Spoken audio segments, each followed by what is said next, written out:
So we all know fearful avoidant attachment styles often give mixed messages. They're essentially the hot and cold partner in a relationship. One day it feels like they're all in, another day it feels like they are completely retreating. But what is actually going on in their inner world when they're pulling away, when they're retreating? And how can you better understand this, either about yourself as the fearful avoidant or the loved one of a fearful avoidant, to actually create more closeness and harmony in the relationship without violating their need for space? Well, in today's video, we're going to break exactly that down in a way that's going to allow for closeness, intimacy, and connection without ever infringing on the fearful avoidance boundaries. I want you guys to keep in mind, if you hear this and if you are on the receiving end of this, so you have a fearful avoidant loved one who is deactivating, please keep in mind that this isn't necessarily how the fearful avoidant actually feels about the relationship. What's usually happening when somebody's deactivating is it's like all of their unresolved traumas and wounds that are related to whatever the context is of a specific situation they're deactivating over. So for example, if they're deactivating over feeling unseen and they have this like history of feeling unseen in childhood in a way that was painful and made them, feel unimportant and things like that. Whatever's unresolved, you can think of an external stimulus or experience being something that catalyzes the subconscious mind's stored memories, and all memory is colored with emotion. So what essentially happens is like this external situation is igniting all of these stored feelings. And so the fearful avoidant is feeling the pain and suffering from the situation that's currently taking place, as well as all the stored pain and suffering that's now being brought up. It's like the subconscious mind opens its filing cabinet and is like, oh, feeling unseen, this is what it is. And all of that emotion floods to the surface. So if you're hearing this and you are the loved one of a fearful avoidant, this isn't necessarily how they feel about you as a whole.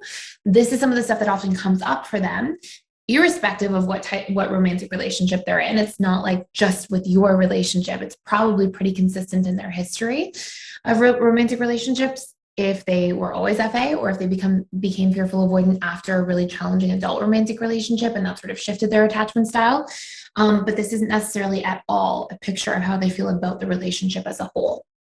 Now, as a fearful avoidant becomes more secure, these painful thought patterns and ways of feeling and being, and the intensity of how much a fearful avoidant tends to deactivate will start becoming less and less, and it will also help happen less often, like further apart. So the frequency and intensity start to calm down.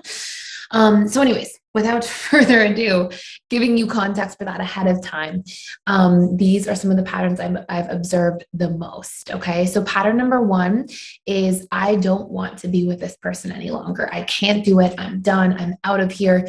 Now, what I really believe this to be is a trauma response that's the flight response. And what I've often found is the fearful avoidant tends to have exaggerated trauma responses, which are fight, flight, freeze, and fawn responses. And it's really common for the fearful avoidant to have a really strong flight response when they're feeling helpless in a situation to get their needs met, to get resolution for something. And so I believe that our thought patterns are sort of circulating from like a lot of activated emotion, which produces a lot of actions, which can then sort of circle back to trigger more thoughts, right? Thoughts tend to create emotional responses, which then create actions, which then create more thinking, which then create more emotions, and it sort of goes around and around. So we'll hear a lot of these, like, I don't want to be with you, I'm done, I'm out of here, I can't do this anymore. Like a lot of these types of thoughts that the fearful one will say at worst, but may also just be thinking and feeling and emoting according to. Number two, again, this sort of goes hand in hand with a flight response, but also like trying to take power back when they're feeling very helpless. Things like, I chose wrong, I'm not compatible, I shouldn't be with this person, it's not going to work long term, and really like extending out that flight response into the future and sort of justifying all these different reasons. This is also a subconscious strategy to create safety. It's like, if I can justify all the reasons that this is the wrong relationship, this isn't for me, then I create distance, and then I don't have to feel like you have power to continue to affect the way that I feel, which is something that fearful avoidants tend to really feel triggered by in the moment themselves. Pattern number three goes in a different direction. And this is, this person doesn't care about me anyways. a lot of the like, look, they don't even care. They're not even trying to make it better. If they cared, they would do something. They're not doing anything. And sometimes there's like a sense of impatience around it for a fearful avoidant as well. And when they don't see action, they don't see somebody understanding how they're feeling or validating their emotions, they tend to start going down this like rabbit hole of storytelling. Like, you don't care about me. This person doesn't care about me anyways. They don't even care if we break up, which brings us to pattern number 4, which can then be the pattern. And it sounds like not so healthy. And it's obviously not a very healthy pattern, but it just comes from trauma. But sometimes it's this spitefulness. It's like, I'll show them. I don't need them anyways. I'm going to walk away. I'm going to show them. They won't take me for granted any longer. They'll see what they're, missing. They'll miss that I've tried so hard in this relationship and put everything in, and then they take me for granted. Well, fine. I'm going to let them know not to take me for granted again. And I've often said on this channel in other videos, like, spitefulness is a subconscious strategy for emotional connection when we feel like we don't have a better way. Because it's like, if I'm in so much pain and then I can make you feel pain like I'm feeling, maybe then you'll understand me. It's like why we give people a taste of our own medicine, quote unquote. Like, it's because we're trying to get people to understand how we feel. And when we have really poor ways of doing this, and we don't have a lot of emotional literacy, we don't know our feelings, we don't know our needs, the subconscious mind is a needs meeting machine. It's going to find a way like that. And so often I'll see this dynamic of thought come up when the fearful avoidance is really deactivating. And it's because it's just their way of trying to like get seen, heard, understood in some form, not feel taken for granted, feel like they're cared about. And again, not the healthiest way, but important to recognize some of these patterns as they're happening. Before I go into the next couple here as well, if you guys want to do a deep dive, if you are the fearful avoidant and you're struggling, you're on the rocks with your partner, you find yourself deactivating often, or if you're the partner of a fearful avoidant, you want to like work through this as a unit, you can check out our courses for free by clicking the link in the description box below. It'll give you access to all of the courses in PDFs. And when you go in, you can go into the webinar library and you can type in fearful avoidant and dismissive avoidant, anxious preoccupied, all the different attachment styles. And you can actually see all of the dynamics of like what the pain points will be in those relationships together, the steps you'll need to take to work through these pain points. You'll see all the different things, the communication points, the needs, the love languages, the reprogramming needing to be done, the types of conversations needing to be had based on what your attachment style is and the other person in the relationship. And it's a really, really powerful guide to help you move through challenging times in relationships as a whole. So anyways, that's in the link below. The next big one, it tends to be a huge pattern, is the I can't trust them. They don't love me. They don't respect me.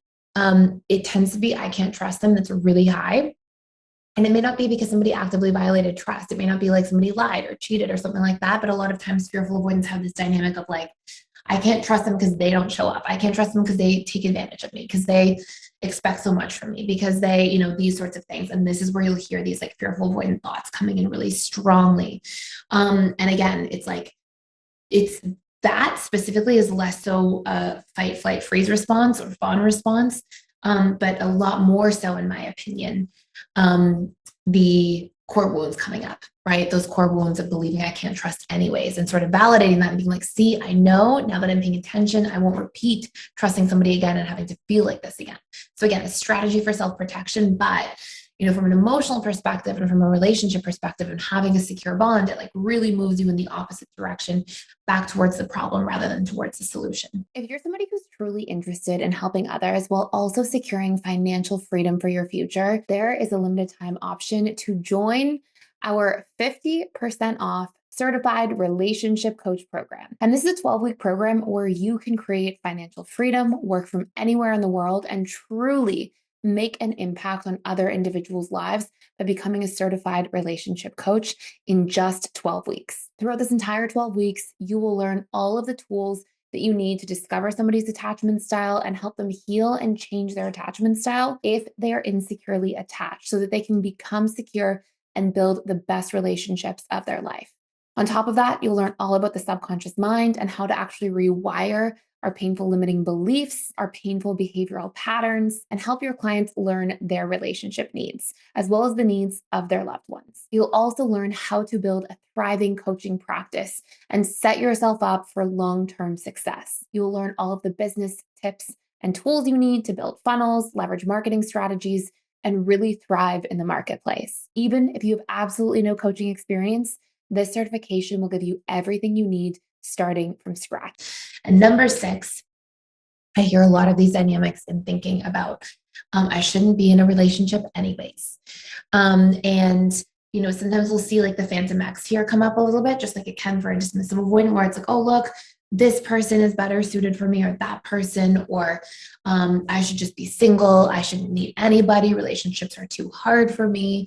And nobody will ever meet my needs anyways, like these sorts of justifications. And again, these are also all or nothing thinking patterns, right? These cognitive distortions that come as a result of trauma also, and the way it affects the subconscious mind. So you'll see a lot of these like extreme, like all or nothing thinking patterns, not like, oh, I can work this out. Let me have a conversation. Let me figure out what I need. How will I work this out? We're not moving towards a solution when we're in this triggered, traumatized state. We're in like that, like deep, intense, like, I shouldn't be here in a relationship. Like, this is not working for me. I don't belong in this. Like, it's like, rather than like the gray area of how do I work it out? What do I do? It's like, it's not working. Relationship's over. I should be single. And so there can be these really polarized patterns of thought. And again, what we know is that there is a relationship between trauma and stronger all or nothing thinking patterns, more extremes. So what we'll often see as a result of this is like, hey, we can have these really big pain points coming out, and we can really get into a position where we have these types of thoughts and we have the emotions that follow them. And then we take actions that follow those as well.